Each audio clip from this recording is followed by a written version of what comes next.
नमो सिद्धाणम नमो सिद्धाणम नमो आयरियाणम नमो आयरियाणम नमो उवज्जायाणम नमो उवज्जायाणम नमो लोए सव साहुणम नमो लोये सव साहुणम ऐसो पंचन मुक्कारो ऐसो पंचन मुक्कारो सव्वपावपणाशनो सब्बपावपणासनो मंगलाणं च सव्वेसिं मंगलाणं च सव्वेसि पडवं हवै मंगलम् परमं हवै मंगलम् ओम नमो भगवते वासुदेवाय ओम नमो भगवते वासुदेवाय ओम नमः शिवाय ओम नमः शिवाय जय सच्चिदानंद जय सच्चिदानंद। હવે આ મંત્ર બોલાય તો આપણને પ્રશ્ન થાય કે આ બધા મંત્રો બધા ભેગા કેમ કરી દીધા? થાય કે ના થાય? શું નામ તમારું બેન? જયશ્રી બેન. થાય કે ના થાય? આ બધા મંત્રો ભેગા કેમ કરી દીધા? આ બધા જુદા જુદા છે. આ શું કે ના સમજાય? તો કે આ મંત્રો પહેલા ભેગા જ હતા, પણ કાળક્રમે કરીને જુદું પડી ગયું. એને એક દાખલાથી સમજવું હોય કે ઘરમાં એક વડીલ હોય ત્યારે 5 છોકરા ભેગા રહેતા હોય. હવે વડીલ એક્સપાયર થઈ જાય એટલે જુદું પડે કે ના જુદું પડે? આ શું ને, એટલે માની લો કે ભાઈ 100 વીઘા જમીન છે. વાત ને કે ના સમજાય? એમ થાય કે એ 5 છોકરાની અંદર વહેંચી દે તમારે, એટલે 20 વીઘા થઈ જાય તમારે, એટલે એ ડિવિઝન થઈ ગયું. પછી એના તમારે એમ થાય કે ભાઈ 4 છોકરા છે. વાંચો ને કે ના સમજાય?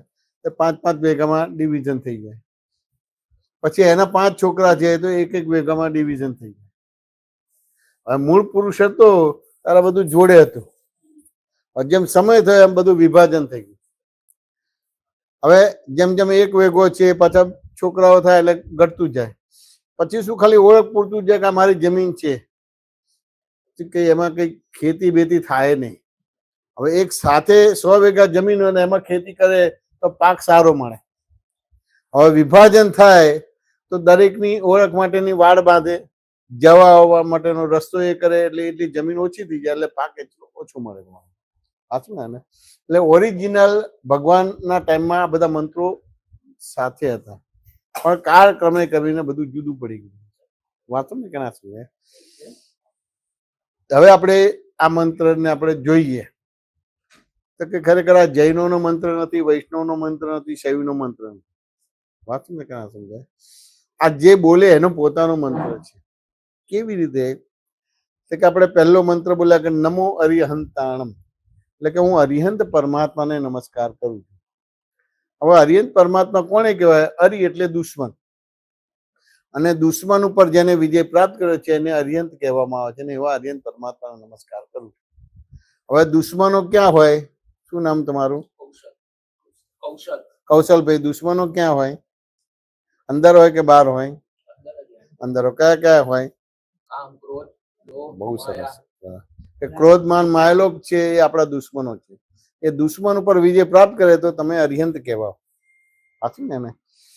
જેમ અમુક પ્રકારના ગુણધર્મ ભેગા થાય તો તમે કોઈના દીકરા બનો છો, અમુક પ્રકારના ગુણધર્મ ભેગા થાય તો તમે ડોક્ટર એન્જિનિયર બનો છો, અમુક પ્રકારના ગુણધર્મ ભેગા થાય તો તમે કોઈના પતિદેવ બનો છો, અમુક પ્રકારના ગુણધર્મ ભેગા થાય તો કોઈના ફાધર બનો છો. સાચું ને? કાં સમજે? એવી રીતે આ ગુણો છે.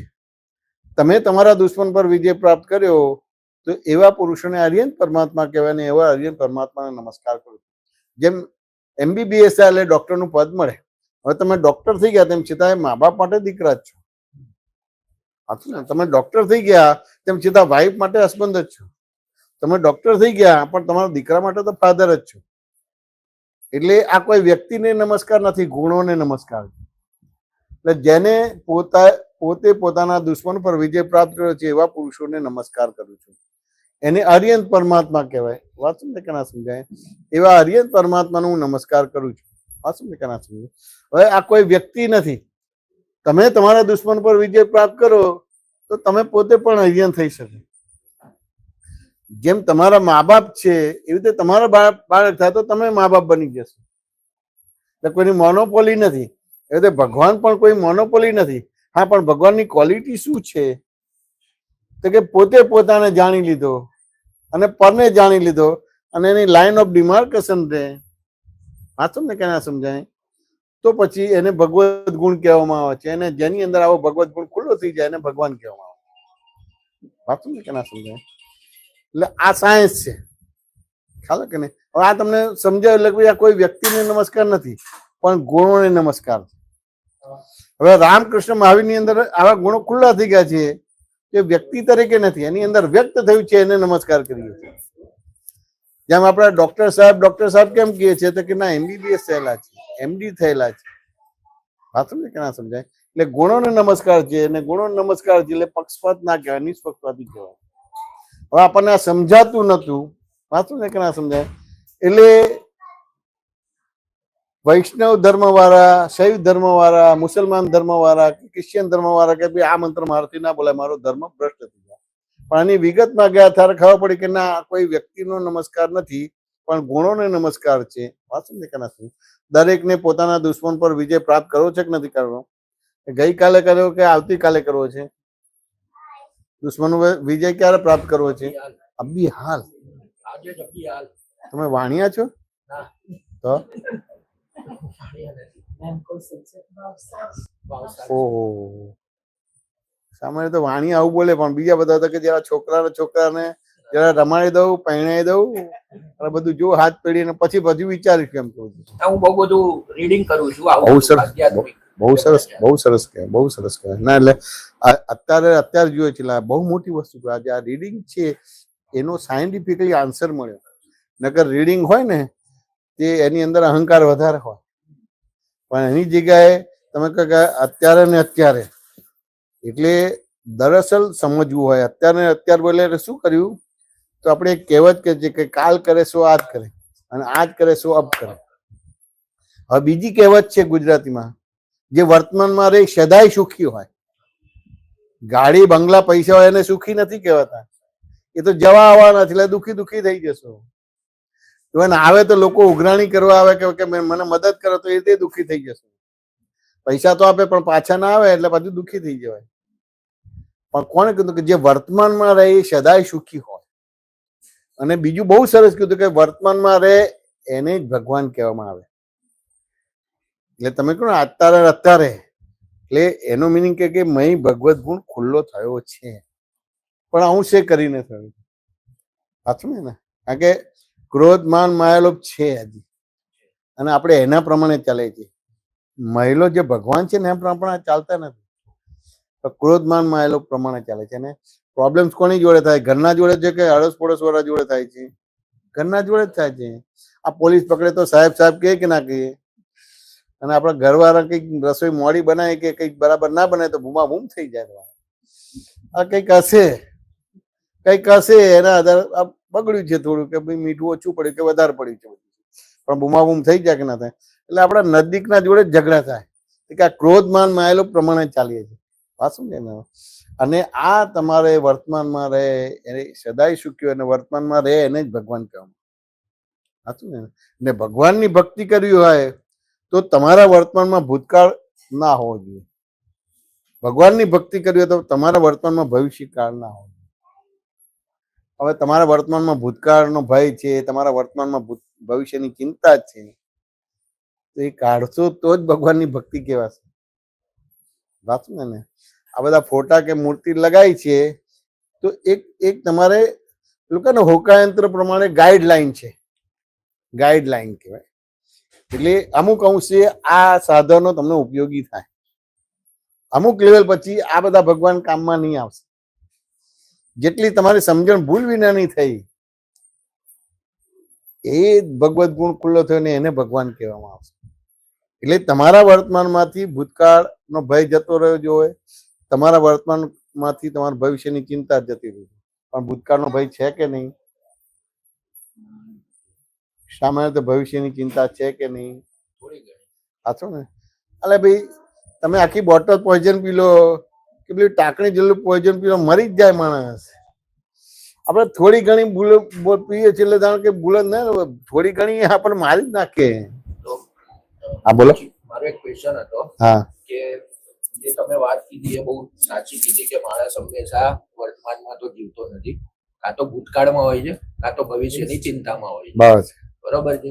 તો એવો કોઈ નિયમ ખરો કે હંમેશા કઈ પણ થાય વર્તમાનમાં રહે એવું કઈ? હા ખરું ને. તો કે તમે કર્મને માનો કે ના માનો, પુનર્જન્મને માનો કે ના માનો, તો જો કર્મને માનો પુનર્જન્મ માનો તો તમે વર્તમાનમાં રહી શકો. સાચું ને? આને હવે વ્યવહારમાં બોલીએ છીએ ખરા કે હું કર્મને માનું છું, પુનર્જન્મને માનું છું, પણ જયારે એક સંયોગ આવે છે ત્યારે જે એક્શન રિએક્શન આવે છે ત્યારે ખબર પડે કે તમે કર્મને માનતા નથી, પુનર્જન્મને માનતા નથી. વાત સમજે કે ના સમજાય? એટલે પછી તમે વર્તમાનમાં રહી નથી શકતા. એટલે તમારા વર્તમાનમાં ભૂતકાળનો ભય છે અને ભવિષ્યની ચિંતા. સાચું ને? ધારો કે આ તમે જન્મ્યા, નામ ભૂલી ગયો, શું? કૌશલભાઈ. તમે જન્મ્યા કે મૃત્યુનો જે ભાગ છે એને પુરુષાર્થ કહેવાય કે પ્રારબ્ધ કહેવાય? પુરુષાર્થ જ કહેવાય. તો કે પ્રારબ્ધ કહેવાય. જન્મથી અંત સુધીનો ભાગ પ્રારબ્ધ છે, પુરુષાર્થ નથી. પૂર્વે જે કર્મ કરેલું છે એનું આ ફળ છે. એને પુરુષાર્થ ના કહેવાય. હવે એને તમે પુરુષાર્થ માનો તો જે અંતર્મુખ દ્રષ્ટિ હતી એ બહિર્મુખ દ્રષ્ટિ થઈ ગઈ. એટલે તમને જેમ છે તેમ દેખાશે નહીં. એટલે તમે અહંકાર પ્રમાણે ચાલશો. હજુ અહંકાર પ્રમાણે ચાલ્યો એટલે તમારા વર્તમાનમાં ભૂતકાળનો ભય અને ભવિષ્યની ચિંતા એને ઉભી રહેશે. વાત સમજે કે ના સમજાય? એટલે જન્મથી અંત સુધીનો પ્રારબ્ધ છે. વાત સમજે ને? પ્રારબ્ધ એટલે વ્યવહારમાં તમને લાગે કે હું કરું છું પણ ખરેખર કરતા નથી, કોઈ કરાવે છે. તમને એવું લાગે કે હું બોલું છું પણ ખરેખર બોલતા નથી, કોઈ બોલાવે છે. તમને લાગે કે હું વિચારું છું પણ ખરેખર તમે વિચારતા નથી, કોઈ સંજોગથી વિચાર આવે છે. પણ ત્યાં આગળ શું બોલો છો? હું કરું છું, હું બોલું છું, હું વિચારું છું. આ સમજ, આ સમજણ, આ દ્રષ્ટિ જ તમને બહિર્મુખ કરી દે છે. હવે જે બહિર્મુખ થયું એટલે તમને જેમ છે તેમ દેખાતું નથી. જેમ છે તેમ દેખાતું નથી. વાત સમજે કે ના સમજાય? એટલે બાય ડિફોલ્ટ તમે વર્તમાનતામાંથી બહાર નીકળી ગયા. હવે તેમ છતાં વર્તમાન તો છે જ, પણ વર્તમાનમાં તમને ભૂતકાળનો ભય છે ને ભવિષ્યની ચિંતા છે. એટલે ક્રોધ, માન, માયાલોભ ઉભા થાય છે, રાગ દ્વેષ ઉભા થાય છે, અજ્ઞાન ઉભું થાય. સાચું ને કે ના સમજાય? એટલે પહેલા તમારે અજ્ઞાન કાઢવું પડે. હવે અજ્ઞાન કાઢવું પડે તો ભાઈ મેં તમને પૂછ્યું કે તમે કોણ? તો કે ભાઈ હું કૌશલભાઈ છું. એ વાક્ય બરાબર છે કે વિચારવા જેવું છે? વિચારીને શું જવાબ આવે છે? તો કે આ જવાબ બરાબર છે કે વિચારવા જેવો છે? આ જવાબ બરાબર છે કે વિચારવા જેવો છે? આત્મા છે. શું ભણેલા છે સાહેબ તમે? એન્જિનિયર છો. તમે શું ભણેલા છો? ચાલે આપણે બધી વસ્તુ. એસએસસી ફેલ બોલાય. દાદા ભગવાન એસએસસી ફેલ હતા બધી વસ્તુ. આ હું એજ્યુકેશન એટલા માટે પૂછું છું કે ગ્રામેટિકલી કરેક્ટ નથી. ગ્રામેટિકલી કરેક્ટ નથી. કારણ કે તમે જો વાક્ય બોલો કે હું કૌશલભાઈ છું, વાત સમજે કે ના સમજાય? તો કે વાક્ય ગ્રામેટિકલી કરેક્ટ નથી એટલે હું એજ્યુકેશન પૂછતો. વાત સમજે કે ના સમજાય? ગ્રામેટિકલી કરેક્ટ નથી. હવે હું કૌશલભાઈ છું ત્યાં હું આત્મા છું બોલતો તો એ જવાબ કરેક્ટ નથી. માય નેમ ઇઝ કૌશલભાઈ બોલો છો, આઈ એમ કૌશલભાઈ નથી બોલતા. માય નેમ ઇઝ, જેમ મારો સોફા, તો સોફા ને હું જુદો છું. એટલે મારું નામ કૌશલભાઈ છે, હું કૌશલભાઈ નથી. હવે હું કૌશલભાઈ છે પછી બોલો હું આત્મા છું, એ વાક્ય સાયન્ટિફિકલી નથી. પણ મારું નામ કૌશલભાઈ છે તો નામ કૌશલભાઈ એટલે એ જુદો પડ્યો તો પછી તમે આત્મા છો. એટલે જેમ 2 + 2 = 4 થઈ જાય. સાચું છે ને? એટલે મારું નામ છે એવું બોલતો તમે આત્મા થઈ ગયા, પણ હું આત્મા છું તો એ આત્મા ના કહેવાય. તમારી વાત સાચી, બટ મોસ્ટ ઓફ લોકોને નાનપણથી આવી ટ્રેનિંગ, એ જુદી વસ્તુ છે. હવે કૌશલભાઈ એક વસ્તુ સમજવાનું કે જયારે સત્સંગ કરતા હોય ને તો કે તમે ને હું 2 જણાની વાત કરો, ત્રીજી વ્યક્તિને એમાં નહીં મૂકવાની, નહીંતર વિષય ખુલ્લો નહીં થાય. આપણે જગતને આમાં ઇન્વોલ્વ નથી કરવાનું.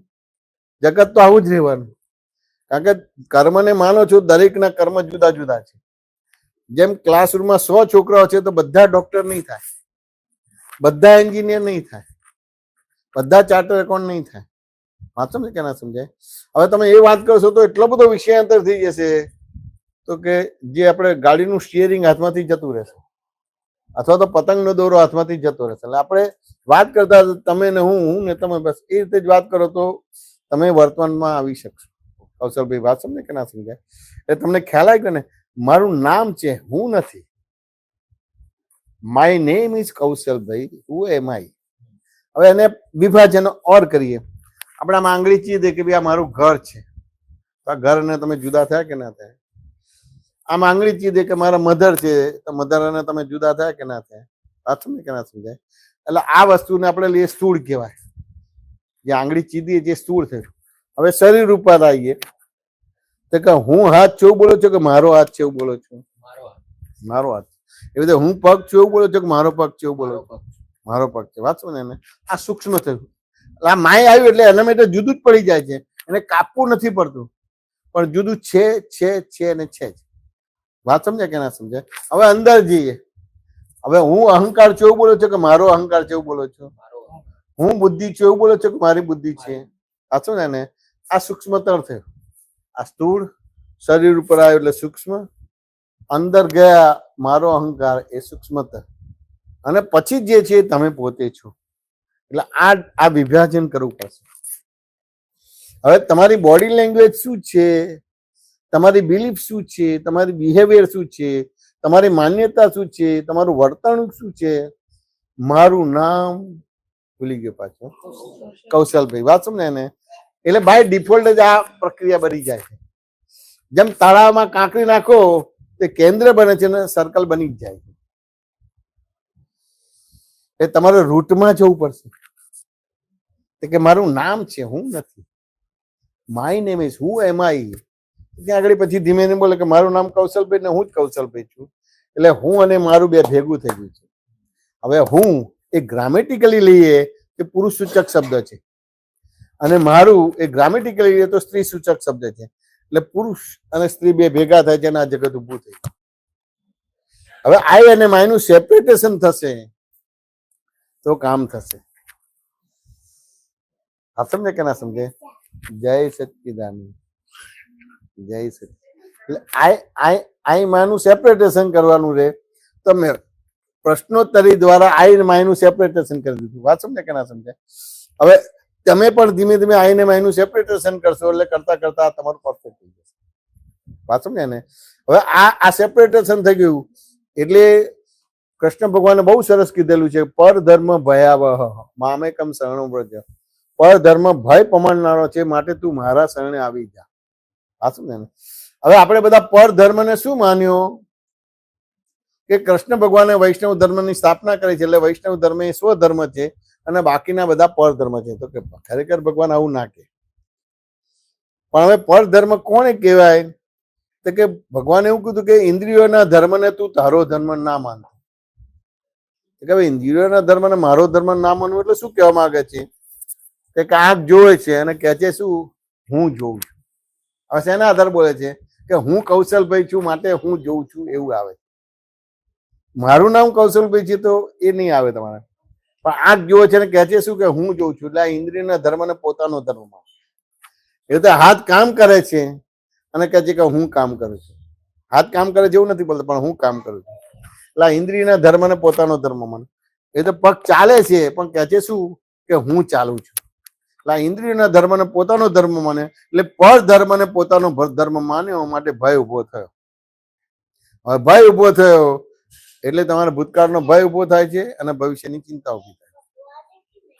હવે આઈ ને માયનું સેપરેટેશન કરવું પડે. જેમ દહીંમાં વલોણું કરીએ છીએ અને માખણ જુદું પડે કે ના પડે, એવી રીતે તમારે આઈ ને માયનું સેપરેટેશન કરવું પડે. હવે સામાન્ય રીતે આ કાળમાં અત્યારે તમે જાતે તમે આઈ ને માયનું સેપરેટેશન ના કરી શકો. કેવી રીતે? ધારો કે તમારે લગ્નમાં જવું હોય તો તૈયાર થવું પડે કે ના થવું પડે? નોર્મલ. અને કોઈ વિશેષ પણ થાય, બહેનો હોય તો વિશેષ થાય, પુરુષો હોય તો નોર્મલ થાય. પણ હવે તો પુરુષો પણ તૈયાર થાય છે, બ્યુટી પાર્લરમાં જાય છે પુરુષો. તો હવે ધારો કે તમારો તૈયાર થયો તો દિવાલ સામે ઉભા રહો તો તૈયાર થવાય ખરું? ના થવાય. તો શેની સામે ઉભા રહો તો તૈયાર થવાય? તો કે અરીસા સામે. આ શું ને? એટલે જો તમારો તૈયાર થયો એટલે કેટલી બધી પરવસતા કે લાચાર થઈ ગયા છો કે તમને તમારું પોતાનું પ્રતિબિંબ દેખાતું નથી. એટલે તમારે તૈયાર થયું હોય તો કોઈ સાધનની જરૂર પડે છે. એટલે મિરરની જરૂર પડે છે. સાચું છે ને? એટલે તમારે પણ તમારી જાતને ઓળખ હોય તો તમે જાતે ઓળખી નહીં શકો. જેમ તૈયાર થયું હોય તો મિરરની જરૂર પડશે, એવી રીતે તમારી જાતને ઓળખવી હોય તો કોઈ એવું નિમિત્ત ખોળવું પડશે. સાચું ને? એવો દર્પણ જેવો શુદ્ધ પુરુષ હોય એ શુદ્ધ પુરુષ ખોળવો પડે અને મળી જાય તો બે હાથ જોડીને પરમ વિનયને હું કાંઈ જાણતો નથી ભાવ સમર્પણ કરો તો તમને તમારું સ્વરૂપ તમને હાથમાં આપી દે. જેમ દર્પણ તમારું સ્વરૂપ હાથમાં આપી દે એવી રીતે મિરર જેવા શુદ્ધ પુરુષ હોય, મિરર ક્યારે પણ જુઠ્ઠું ના બોલે. એવા મિરર જેવા શુદ્ધ પુરુષ હોય અને ખોળવાનો રહ્યો અને મળી જાય તો બે હાથ જોડવાના પરમ વિનયને હું કાંઈ જાણતો નથી ભાવ સમર્પણ કરો તો તમારું કામ થઈ જાય. સાચું ને? એટલે તમને વર્તમાનમાં લાવે. હવે આ બધા ભગવાન છે એ બધા વર્તમાનમાં આવેલા છે, એટલે એ તેની પ્રતિનિધિ તરીકે આ મૂર્તિઓ અને મંદિરો મૂકવામાં આવેલા છે. તે અમુક લેવલ સુધી તમારે આ મૂર્તિ ને મંદિર કામમાં આવશે અને અમુક લેવલ પછી મૂર્તિ મંદિર કામમાં નહીં આવે. પછી તમારી સમજણને બરાબર કરવી પડશે. સાચું ને કે ના સમજાય? એ સમજણના આધારે જેટલી તમારી સમજણ ભૂલ વિના નથી એટલું તમારું કામ થઈ ગયું, અને જેટલી તમારી સમજણ ભૂલવાળી છે એટલું તમારો પ્રોબ્લેમ્સ આવશે. સાચું ને? તમને ખ્યાલ આવે ને તમારા વર્તમાનમાં ભૂતકાળનો ભય અને ભવિષ્યની ચિંતા કેમ છે કે આખી બહિર્મુખ દ્રષ્ટિ થઈ ગઈ. એ બહિર્મુખ દ્રષ્ટિ તમને ત્યાં નુકસાન કરે. એટલે હું કૌશલભાઈ છું એટલે તળાવમાં કાંકરી પડીને વર્તુળ બની ગયું. હવે એ વર્તુળને આખું સંકોચીને કેન્દ્રમાં આવવું પડશે. હવે કેન્દ્રમાં ક્યારે આવશો તો કે તમારી સમજણ ભૂલ વિનાની થશે ત્યારે. તો પહેલા હું કૌશલભાઈ છું એ તમને ખ્યાલ આવે કે મારું નામ છે, હું નથી. એટલે એ રીતે તમારી સમજણ ભૂલ વિનાની થશે. સાચું ને કે ના સમજાય? એટલે એ રીતે આખી વસ્તુ છે. એ જ્ઞાની પુરુષ તમને આવું સેપરેટેશન કરી આપશે, જાતે નહીં થઈ શકે. એટલે એ ખોળવા પડશે. બીજી બધી વસ્તુ કરશો એનાથી પુણ્ય પાપનો બંધ પડશે, પણ એબ્સોલ્યુટ નહીં થવાય. અને જ્ઞાની પુરુષને ખોળો ખાલી બે હાથ જોડવાના છે ને પરમ વિનયનું કાંઈ જાણતો નથી ભાવ સમર્પણ કરો એટલે તમને તમારા સ્વરૂપનું અનુભવ કરાવી દે, તમારું સ્વરૂપ તમને હાથમાં આપી દે. સાચું ને? હવે બીજી રીતે તમારે સમજવાનું છે. એબ્સોલ્યુટ થવું હોય, વર્તમાનમાં આવવું હોય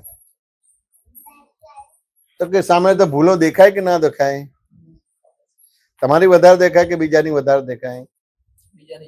બીજાની વધારે દેખાય. વાત સમજે? હવે બીજાની વધારે ભૂલો દેખાય એટલે ભૂલ હોય એટલે ભય ઉભો થાય કે ના થાય? આ સમજે ને?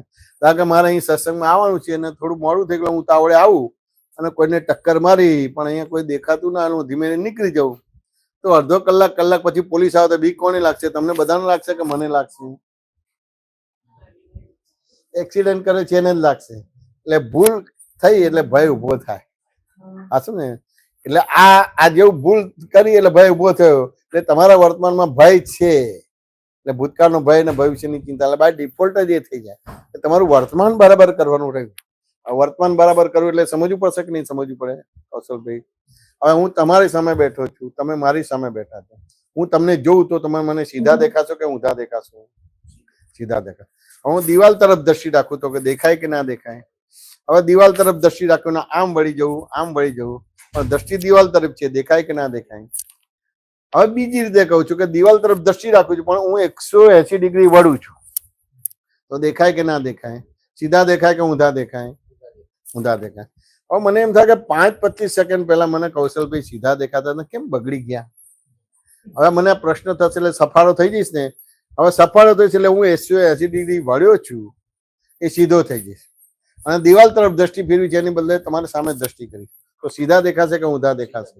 સીધા દેખાશે. હવે મને આ જે ઊંધું સીધું દેખાયું એ સાચું છે કે ખોટું છે કૌશલભાઈ? સાચું છે. હવે મને ઊંધું સીધું દેખાતું હતું ત્યારે તમે સીધા ઊંધા હતા, ઊંધા સીધા હતા કે સીધા સીધા સીધા સીધા જ હતા? સીધા જ હતા. હવે આખો આ દાખલો ગણી ગયો તો આ દાખલો શું કહેવા માંગે છે? એમાંથી વાક્ય રચના શું બને છે? વાક્ય રચના એ બને છે કે આપણી જોવાની દ્રષ્ટિ પ્રમાણે માણસ સીધો છે કે ઊંધો છે. બરાબર છે.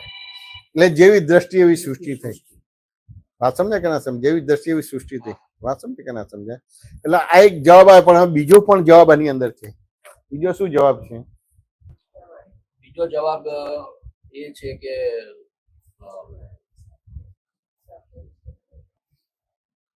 આપણે પરીક્ષામાં પાસ જ છીએ એટલે બફાટ કરી તો ચાલે બધી વસ્તુ. હવે બહેનો બધા છે એટલે બાફેલી વસ્તુ તો જલ્દી સરસ રસોઈ બનાવી દે. બીજો જવાબ એ છે કે જેટલું આપણે બીજાને સમજી શકીએ સારી રીતે સીધી દ્રષ્ટિથી એટલું આપણા માટે સારું છે. તો કે એ એવું કહેવા માંગે છે કે આખો જગત એના સ્વભાવમાં છે. સાચું ને? તમે ક્યારે ઊંધા સીધા હતા જ નહીં. સાચું ને? હું ઊંધો હતો માટે તમે મને ઊંધા દેખાતા હતા, હું સીધો હતો માટે તમે મને સીધા દેખાતા, પણ તમે તો સીધા સીધા સીધા થયા, ઊંધા સીધા થયા જ નથી. હું ઊંધો સીધો થયો પણ તમે નથી થયા. એટલે આખું જગત એના સ્વભાવમાં છે. એટલે કોઈ તમારું ગજુ કાપી નાખે તો એ સીધો છે, તમે આડા છો. સાચું ને? એને કોઈ વિશ્વાસઘાત કરે તો એ સીધો છે, તમે આડા છો. આ કર્મનું ફળ આવ્યું. વાત સમજાય કે ના સમજાય? એટલે આ આખું જગત એના સ્વભાવ છે, તું તારા સ્વભાવમાં નથી. એટલે આપણી ગુજરાતી કહેવત બને કે તું સુધરે તો આખું જગત સુધરે. વાત સમજે ને? તું સુધરે તો આખું જગત સુધરે. હવે તું સુધરે આખું જગત સુધરે તો તમારા વર્તમાનમાં ભૂતકાળનો ભય રહેશે ખરો? કારણ કે ભૂલ જ જતી રહી. તમને ભૂલો દેખાતી હતી, ભૂલો બંધ થઈ ગઈ, અંતર્મુખ થઈ ગયા. આ સમજે કે ના સમજે? એટલે તું સુધરે તો આખું જગત સુધરે. હવે આ વર્તમાન ભૂતકાળનો ભય જતો રહ્યો કે ના જતો રહ્યો? ભૂલો ભંગાઈ ગયેલે જતો રહ્યો કે ના જતો રહ્યો? પછી વર્તમાન ને ભવિષ્ય બે અલગ હોય કે જેવું વર્તમાન એવું જ ભવિષ્ય હોય? એવું વર્તમાન એવું ભવિષ્ય. બે ઉડી ગયા કે ના ઉડી ગયા? આ મેથેમેટિકલી ઉડી ગયું.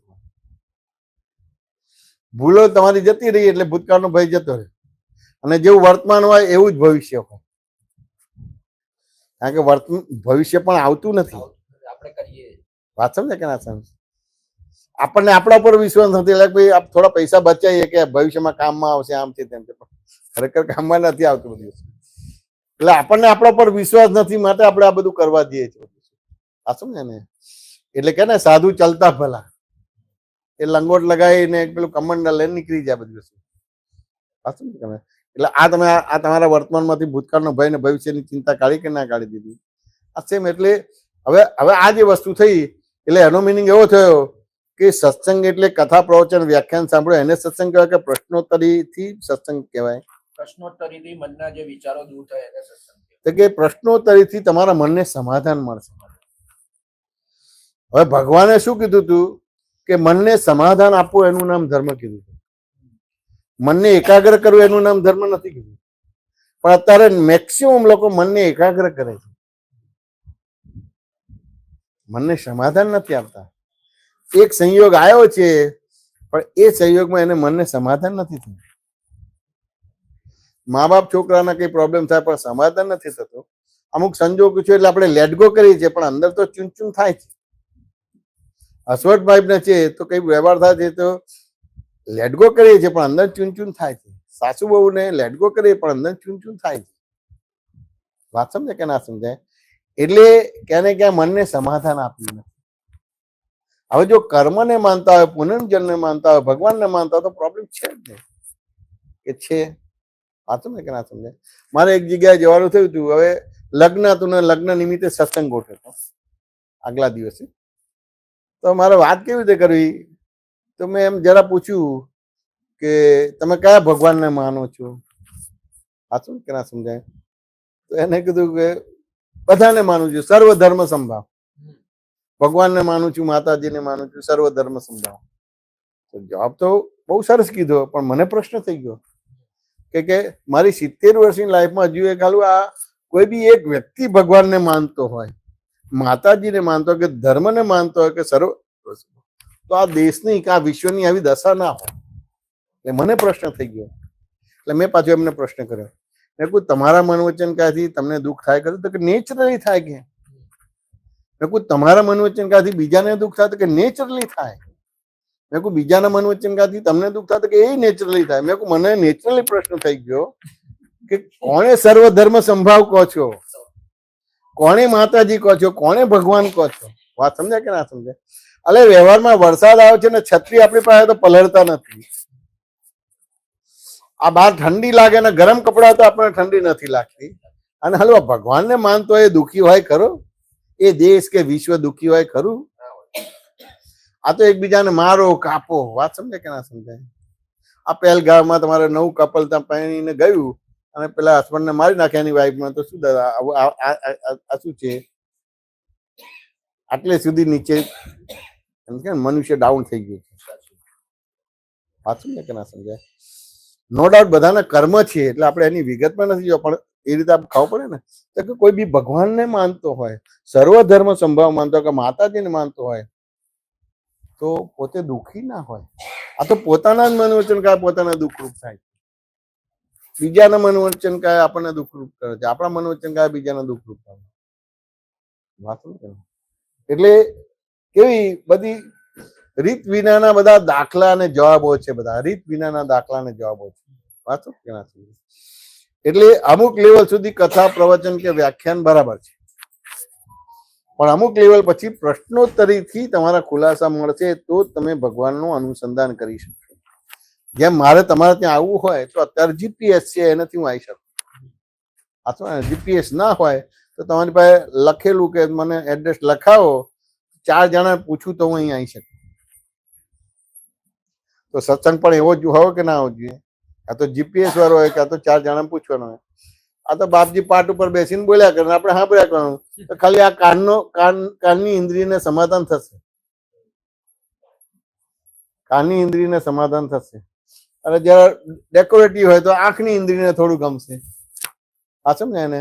અને થોડું સારું હોય તો આમ બેસવાનું ગમે કે બીજું ત્રીજું ગમે બધું. પણ એ તો ઇન્દ્રિયનો ધર્મ થાય છે, આત્મધર્મ નથી થતો. કૌશલભાઈ વાત સમજે કે ના સમજે? આત્મધર્મ નથી થતો. એટલે તમને સમાધાન થયું કે ના થયું? વર્તમાનમાં રહી સદાય સુખી, વર્તમાનમાં ભૂતકાળનો ભય છે અને ભવિષ્યની ચિંતા તમે કાઢી આપી કે ના કાઢી આપી? સિમ્પલ વસ્તુ છે. એટલે ટૂંકમાં તમે જેટલા પ્રશ્નો કરશો એટલા તમને ખુલાસા અને સમાધાન થશે. એટલે હવે આ મંત્ર છે તો કે પહેલો નમો હરિહંતાણ, એટલે હરિહંત પરમાત્માને નમસ્કાર કરજો. હરિ એટલે દુશ્મન, ને દુશ્મન ઉપર જેને વિજય પ્રાપ્ત કરજો એવા પુરુષોને હું નમસ્કાર કરું છું. આ શું? ક્રોધ, માન, માયા, લોભ, રાગ, દ્વેષ, ને ટૂંકમાં બોલું તો ષડ રીપુ કહેવાય. એ ષડ રીપુ પર જેને વિજય પ્રાપ્ત કરે એવા પુરુષોને હું નમસ્કાર કરું છું. આ શું? પછી બીજા નમસ્કાર છે નમો સિદ્ધામ, એટલે હું સિદ્ધ પરમાત્માને નમસ્કાર કરું. સિદ્ધ પરમાત્મા કોને કહેવાય? કે જે જન્મ મરણથી પર થઈ ગયા. હવે એને જન્મ નથી ને મૃત્યુ નથી. આ તમારી સમજણ ભૂલ થઈ જશે એટલે તમે વર્તમાનમાં આવી જશો, એટલે નવું કર્મ બંધ પડશે નહીં. એટલે કર્મ બંધ પડે તો ભોગવવા આવવું પડશે તમારે, એટલે જન્મ મરણ ચાલુ રહે. પણ હવે તમારી સમજણ ભૂલ બી નાની થઈ ગઈ, જન્મ મરણથી પર થઈ ગયા. હવે સિદ્ધ પરમાત્માને કેમ નમસ્કાર કરવાનો છે? કે એ લક્ષ્ય આપણે ત્યાં જવાનું છે. અને એચીવ શેનાથી થશે? કે હરિહંત પરમાત્મા. હરિહંત પરમાત્માનો વિનય કરશો એટલે એના ગુણધર્મ તમને મળશે, અને એ ગુણધર્મથી તમે તમારા દુશ્મન પર વિજય પ્રાપ્ત કરશો, અને 4 ગતિને 84 લાખ ગતિમાંથી મુક્ત થઈને સિદ્ધ પરમાત્મા. એટલે અમે કોઈ વ્યક્તિને નમસ્કાર નથી. વાંચું ને કે ના? નમો હરિહંતાણમ, નમો સિદ્ધાણમ, નમો આય હરિયાણમ, એટલે કે હું આચાર્ય ભગવંતોને નમસ્કાર કરું છું. હવે આચાર્ય ભગવંત કોને કહેવાય? તો કે ભગવાને બતાવ્યા છે જે આચાર છે એ પોતે પાળે છે ને બીજાને પડાવડા. સાચું કે ના સમજાય?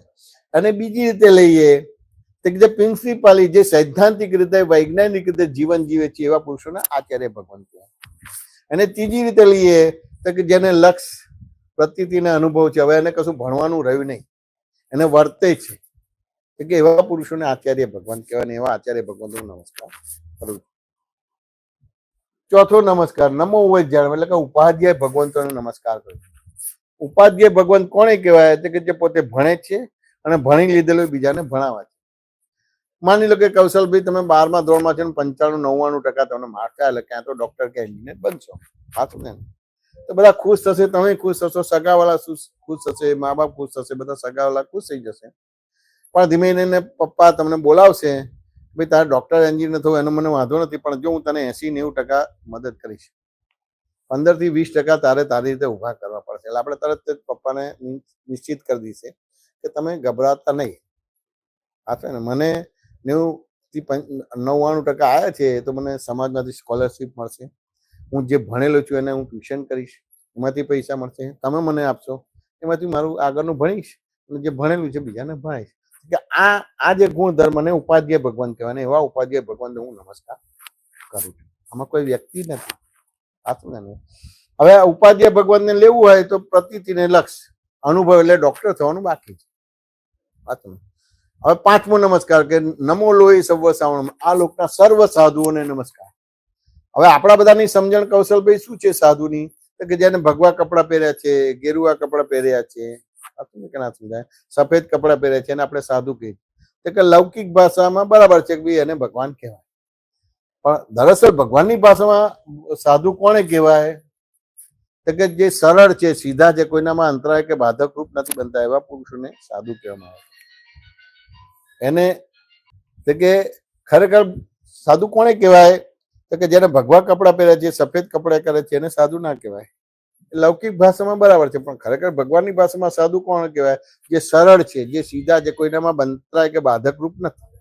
સાચું ને? એને કોઈ વ્યાખ્યાથી સમજવું હોય તો કે જેને આત્મદશા સાધી છે, એટલે કે હું કોણ છું એ જાણ્યું છે ને એમાં રહીને વ્યવહાર કરે, એવા પુરુષોને સાધુ કહેવામાં આવે છે. સાચું ને? કે ના સમજાય? એટલે આ 5 નમસ્કારમાં કોઈ વ્યક્તિ છે કૌશલભાઈ? કોઈ વ્યક્તિ છે? તો કે ના. હવે આ 5 નમસ્કાર આપણે બોલવા હોય તો ક્યાંય આપણને વાંધો આવે ખરો? ના. આ 5 નમસ્કારમાં કોઈ વ્યક્તિ નથી, ગુણોને નમસ્કાર છે. આવા ગુણો તમારી અંદર ખુલ્લા થઈ જાય તો તમે પણ ભગવાન થઈ જાય.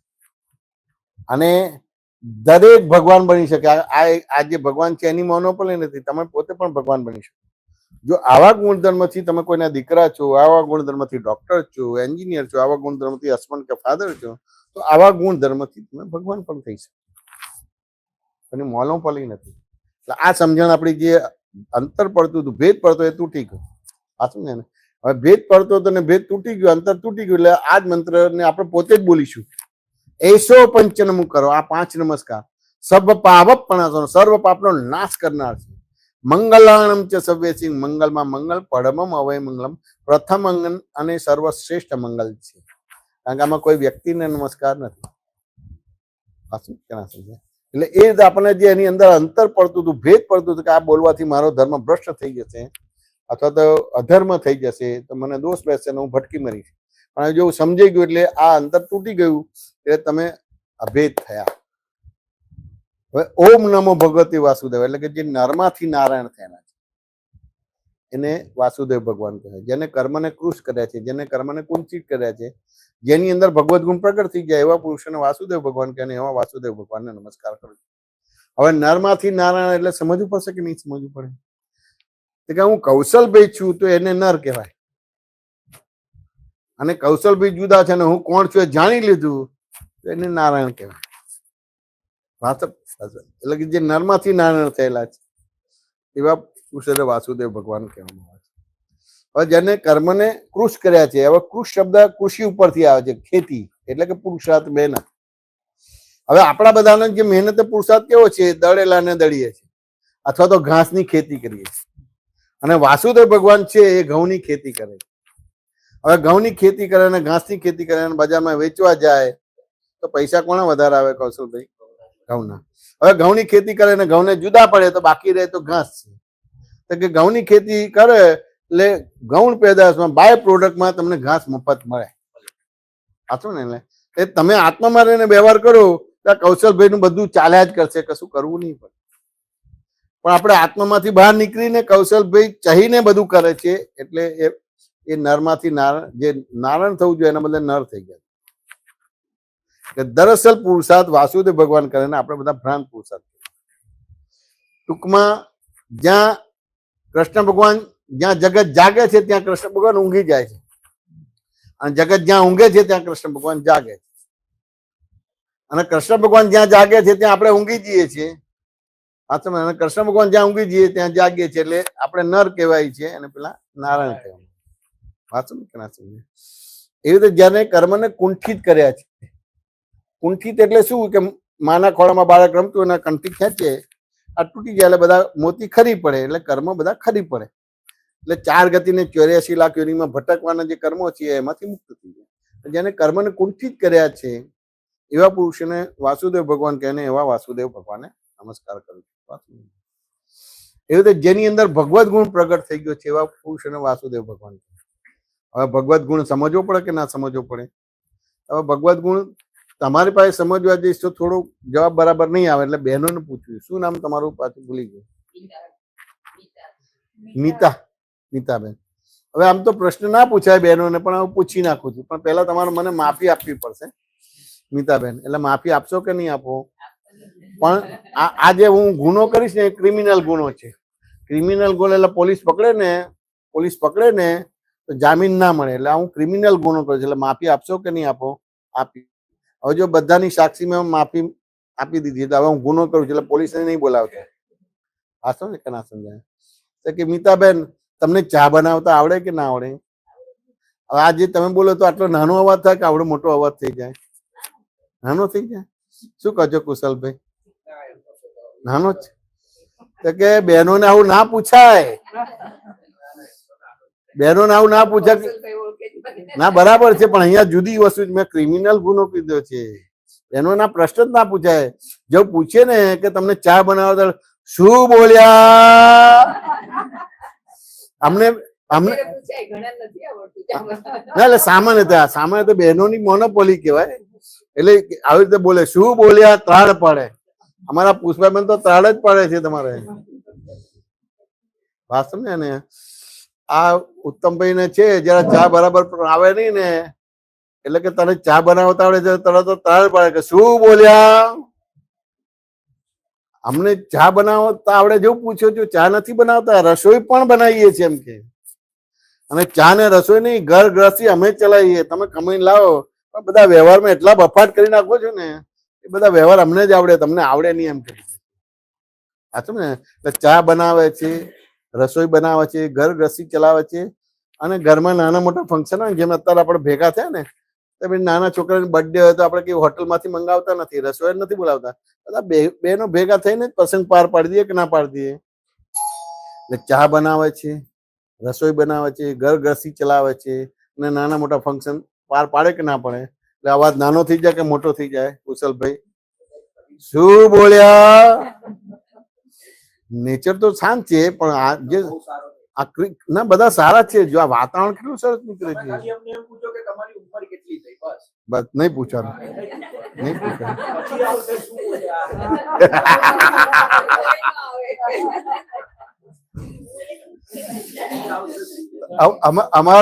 અમે આપતો પુત્રો અમે એક બેન ને માજી કહીએ છીએ. માજી નહીં કહેવાનું એમ કે, માજી નહીં કહેવાનું. આજે 75 વર્ષે કાળાવાર કરે છે, માજી નહીં કહેવાનું. આમ ડબુક ડબુક ચાલતા હોય તેમ છે કે માજી નહીં કહેવાનું. સાચું ને કે ના સમજે? એટલે તમને ખ્યાલ આવે ને, નેચર તો શાંત છે, પણ આ બહેનોને ના પૂછાય કે પૂછાય? તરત જ બોલે શું બોલ્યા, ચા નથી બનાવતા, રસોઈ પણ બનાવીએ છીએ. ભગવત ગુણ કોને કહેવાય દાખલા આપવા માટે આ બતાવું છું. હવે મેં તમને પૂછ્યું તો આ જવાબ મને આવડતી ને, એટલે મારો જે જવાબ છે ને ફિયાસ્કો થઈ જાય, ફુગ્ગામાંથી હવા નીકળી જાય. અને પેલા બહેનો તરત થાય કે આ વાત બરાબર છે કે આવું પૂછાય જ નહીં. વાત સમજે કે ના સમજે? ચલો હવે પૂછાય નહીં. હવે મને 2-3 કલાક સુધી મેં સત્સંગ કર્યો હોય તો તમે પાણી આપશો એનાથી રાત થશે કે ચા પીવડાવશો એનાથી રાત થશે? એ તો હું આવું ત્યારે પીવડાવી દઉં છું, પણ પછી 2 કલાક પછી હવે અહીંયા બેઠા બેઠા ચા બનાવીને પીવડાવો તો કે તરત જ આમ નજર જશે. એટલે બી કેમ આ બાજુ જુઓ છો? તો કે ચા તો રસોડામાં બનાવે છે. તો હું પ્રશ્ન કરું કે તમે ચા બનાવો છો કે રસોડું બનાવે છે? તો કે ચા તો હું બનાવું છું, પણ રસોડું ના હોય તો ચા ના બને. કૌશલભાઈ વાત સમજ્યા કે ના સાહેબ? એટલે તમે અને રસોડું બે ભેગા થયા, એટલે ભાગીદારી પેઢી થઈ. એટલે જે 100% કરતા પણ હતું એ 50% થઈ ગયું. એટલે 50% ભગવત ગુણ ખુલ્લો થયો, અને 100% કરતા પણ હતું તો અભગવત ગુણ હતો. વાંચું ને એને. પણ રસોડું તમે ભેગા થાવ છો ત્યારે ચા બને છે. વાંચું ને કેના સમજાય? હવે રસોડું તમે ભેગા થાવ છો પણ પીનારો ના તો ચા બને ખરી? 3 સંજોગો ભેગા થયા, એટલે જો 50% હતા એની જગ્યાએ 33% કરતા થઈ ગયા, અને બાકી ના કરતા થઈ. એટલે એટલો ભગવત ગુણ ખુલ્લો થયો. હવે પીનાર છે, તમે જો રસોડું છો પણ તપેલી ના હોય તો 4 સંજોગો ભેગા થયા, એટલે 25% કરતા અને બાકી ના કરતા 75% ભગવત ગુણ ખુલ્લો થયો, અને હજી 25% ભગવત ગુણ નથી. જેની અંદર ભગવત ગુણ ખુલ્લો થયો એને કૃષ્ણ ભગવાન, એને વાસુદેવ ભગવાન કહેવાય. વાસુ ને એ બધા દૂધ જોઈએ, ચા જોઈએ, ખાંડ જોઈએ, મસાલો જોઈએ, ગેસ જોઈએ, લાઇટર જોઈએ, કપી જોઈએ, સાણસી જોઈએ, બધું જોઈએ કે ના જોઈએ? આ સ્થૂળ સંજોગો આંખોથી દેખાતા. એ રીતે સૂક્ષ્મ આંખોથી ના દેખાય, એ રીતે સૂક્ષ્મતમ જ્યાં બુદ્ધિ પણ પહોંચી ના શકે, આ બધા સંજોગો ભેગા થાય ત્યારે એક ચા બને. હવે ચાના તમે 100% કરતા થઈ ગયા કે 0.0000001% થઈ ગયા? વાત સમજાય કે ના સમજાય?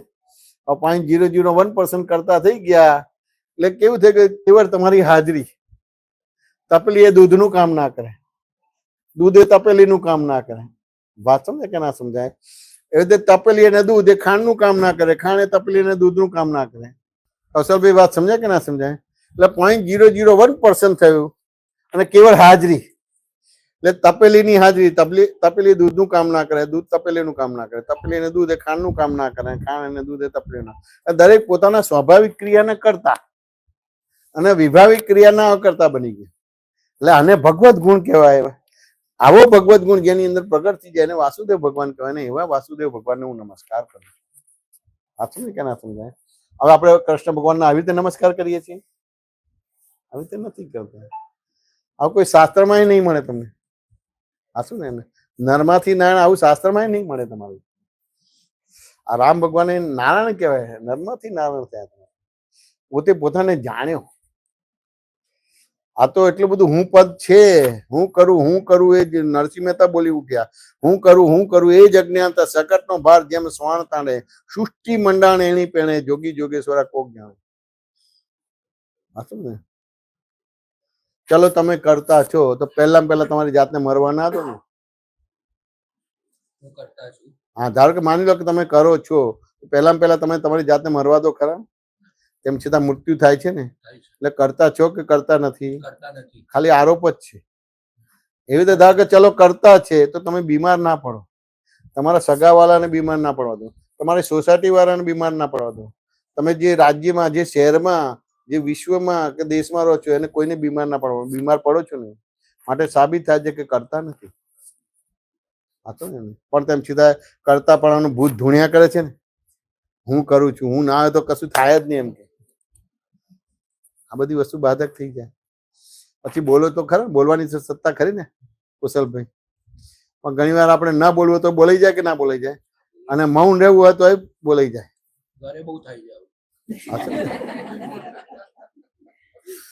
એટલે આ બધું બહુ છે. ખાલી અહંકાર જ કરીએ છીએ કે હું બોલું છું, હું વિચારું છું, કરું છું. મન વચન કાયા હાથમાં જ નથી તમારા. અને ખાલી ભ્રાંતિ છે, આરોપ છે કે મન વચન કાયા મારા હાથમાં છે. હવે મન વચન કાયા તમારા હાથમાં હોય તો ધર્મ યથાર્થ થઈ શકે. એટલે મન વચન કાયાનો એકાત્મ યોગ તૂટી ગયો છે. કૌશલભાઈ વાત સમજે ને? હવે તમે કરતા નથી એના કરતા બને એટલે મન વચન કાયા એક રેકે તૂટી જાય. એવી રીતે બોલતા નથી એના બોલનારા થાવ તો મન વચન કાયાનો એકાત્મ યોગ રેકે તૂટી જાય. એવી રીતે વિચારતા નથી, તેમ છતાં કે હું વિચારું છું એટલે મન વચન કાયાનો એકાત્મ યોગ તૂટી ગયો છે. હવે તમે કરતા જ નથી, બોલતા જ નથી ને વિચારતા નથી, ખાલી આરોપ જ કરો છો. જેમ ચામાં આરોપ જ કરો છો. કેવળ કેવળ કેવળ કેવળ કેવળ આરોપ જ છે, બીજું કશું જ નથી. હવે આરોપ થી છે તો કયા ભગવાનની ભક્તિ થશે? સાચું ને? દરઅસલ ભગવાનની ભક્તિ નહીં થાય. વાંચો ને કે ના સમજાય? એટલે વસ્તુ સમજવી પડશે કે નહીં? એટલે આરોપણ માંથી મુક્ત થશો તો દરઅસલ ભગવાનની ભક્તિ થાય. તેમ છતાંય એવું હતું કે આ લક્ષ્યમાં રાખીને કરશો તો તમને પરોક્ષ ભક્તિથી તમને અમુક રીતનું ફળ મળશે અને પુણ્ય બનશે. એટલે એ રીતે તમારા મન વચન કાયા સારા થશે, તમારું દેહ બળ સારું બનશે, મનોબળ, વચન બળ, દેહ બળ સારું બનશે. એમ કરતા કરતા કરતા અમુક રીતની સમજણ ઉભી થશે અને પછી ભગવાનની વાત સમજશો એટલે પછી તમારે આ સાધનની જરૂર નહીં પડે. પછી તમારે આખી સમજણ ભૂલવી નહીં થાય, તમારું કામ થયું. કે ના સમજાય? એટલે સાયન્ટિફિકલી સમજવું પડશે કે નહીં સમજવું? હવે તમે ચાના કરતા છો કે નિમિત્ત નૈમિત્તિક કરતા છો? નિમિત્ત નૈમિત્તિક. પણ નિમિત્ત નૈમિત્તિક માનો છો કે સ્વતંત્ર કરતા માનો છો? ભૂલો દેખાય કે ના દેખાય? તમારી વધારે દેખાય કે બીજાની વધારે દેખાય? મને તો બીજાની વધારે દેખાય. કૌશલભાઈ ને બીજાની વધારે દેખાય. ના દેખાય. એટલે આ ચાના દાખલાથી તમે તમારી ભૂલ દેખાતી થશે ને બીજાને નિમિત્ત નિર્દોષ સુધી જો એટલે તરત વર્તમાનમાં આયા તમારે કેવું. વાત સમજે કે ના સમજાય? હવે આ સમજાઈ ગયું કે ના સમજાય? એટલે વાસુદેવ ભગવાન આ દરઅસલ વાસુદેવ ભગવાનનું સ્વરૂપ બતાવી દીધું. આવા ગુણધર્મ જેની અંદર છે એને વાસુદેવ ભગવાન કહેવામાં. દરઅસલ આપણે મૂર્તિ રૂપે કે મંદિર રૂપે વાસુદેવ ભગવાનના નહીં, જે દરઅસલ હતા જેની અંદર આ ખુલ્લું થઈ ગયું હતું. જેમ MBBS થાય છે અને ડોક્ટર થાય છે એવી રીતે વાસુદેવ ભગવાનની અંદર આવા ગુણધર્મ ખુલ્લા થઈ ગયા હતા. માટે એને કૃષ્ણ ભગવાન માટે વાસુદેવ ભગવાન. આવા નમસ્કાર તો કોઈએ નથી આપ્યા. વાત સમજે કે ના સમજે? હવે ત્રીજો નમસ્કાર ઓમ નમઃ શિવાય. હવે ઓમ નમઃ શિવાય તો હવે સામાન્ય રીતે સનાતન ધર્મમાં તો નમઃ શિવાય તો નિરંજન નિરાકાર કીધું છે, વેદાંતમાં તો નિરંજન નિરાકાર કહ્યું. એનો ફોટો ના પડી શકે, એનો કોઈ આકાર નથી, એનો ફોટો કે વિડીયો ના ઉતારી શકો. આ સમજે કે ના સમજાય? પણ તેમ છતાં ઓમ નમઃ શિવાય, ઓમ નમઃ શિવાય શું સૂચે છે કે કલ્યાણ સ્વરૂપને ઓમ નમઃ શિવાય કહેવામાં આવે છે, કે કલ્યાણ સ્વરૂપથી આપણે એનું શિવનું સ્વરૂપ પકડી શકીએ. આ સમજે ને, કલ્યાણ સ્વરૂપ થયેલો છે. આ સમજે ને, એવા પુરુષોને શિવ પરમાત્મા કહે, એવા શિવ પરમાત્માને નમસ્કાર. કે હવે કલ્યાણ પુરુષ શું થયો છે, કોને કહેવાય, કોને સમજાય, કોને કહેવાય? તો કે અત્યારે તો આખી શૈલી બદલાઈ ગઈ છે, પણ હવે 70-100 વર્ષ પહેલા આપણે સ્કૂલમાં જતા હતા ને, અને વેકેશન આવે ને તો પિકનિક લઈ જાય, એ ગામડામાં બહુ લઈ જતા હતા. હા સમજે ને, તો જેવા ગામડામાં એન્ટર થઈએ ને તો કેરીનું ઝાડ દેખાય, જાંબુનું ઝાડ દેખાય, ચીકુનું ઝાડ દેખાય. સ્કૂલમાં ભણતા એટલે હાઈટ તો ઓછી હોય, આ પેલું કેરી ખાવાનું મન થાય કે ના થાય? એટલે કંટ્રોલ રહે ખરો કૌશલભાઈ? મારે તો ના રહે. તમારે કંટ્રોલ રહે કે ના રહે? મારે તો બિલકુલ ના રહે. હવે હાઈટ નીચે એટલે પેલો પથ્થર લઈને આંબાના ઝાડને મારીએ તો શું કરે? આંબાનું ઝાડ આપણને પથ્થર મારે કે ફળ આપે? અને આપણને કોઈ પથ્થર મારતો?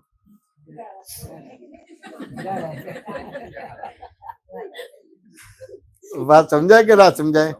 હવે જો આખું આંબાનું જીવન જુઓ, એક પણ ફળ પોતે ભોગવતું કે ખાતું નથી. ત્યાં જે બી આવું જેનું જીવન છે એને કલ્યાણ સ્વરૂપ કહેવાય, અને એને શિવ પરમાત્મા કહેવાય. હવે આવા શિવ પરમાત્માનું કોઈ વર્ણન કર્યું છે ખરું? શિવ પરમાત્મા, આ શિવને હું નમસ્કાર કરું છું. હવે તો આ તો એમ જ આપણે બતાવે છે ને નમસ્કાર કરીએ છીએ બધી વસ્તુ. આ શિવ પરમાત્માનો નમસ્કાર કરું. વાંચું ને, હવે આ આખું સમજાઈ ગયું કે આમ કોઈ વ્યક્તિને નમસ્કાર છે કે ગુણોને નમસ્કાર છે? ગુણોને નમસ્કાર. હવે ગુણોને નમસ્કાર કરો તો તમારી અંદર એવા ગુણો ખુલ્લા થાય. એટલે વ્યવહારમાં આપણા સમાજમાં વડીલ કોઈ મોટું માણસ હોય ને, તેની પ્રાર્થના સભા રાખે છે, ગુણોનું વર્ણન કરે છે કે જેઠાલાલ આવા હતા, કે ચંપાબેન આવા હતા, એમનું જીવન જ આખું સ્વયં સેવામાં હતું.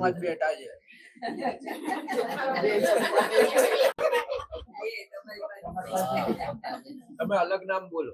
એવું છે. પણ આ લોકોના ટાઈમ નો છું, મારા 71 થઈ ગયા, એટલે મને અત્યારે આ લોકોની ભાષા ના આવડે. તમારે આ લોકો ઇંગ્લિશ ભાષા, ઇંગ્લિશ બિલકુલ આવડે નહીં, નાપાસ થઈ ગયું. એટલે મને જેઠાલાલ યાદ આવે, તારક મહેતાના જેઠાલાલ યાદ આવી જાય, અને ચંપાબેન ના આવે, તારાબેન યાદ આવે, બધા જૂના જૂના નામ આ બધા. અત્યારે મોડર્ન નામ ખબર ના પડે. વાત સમજે કે ના સમજે?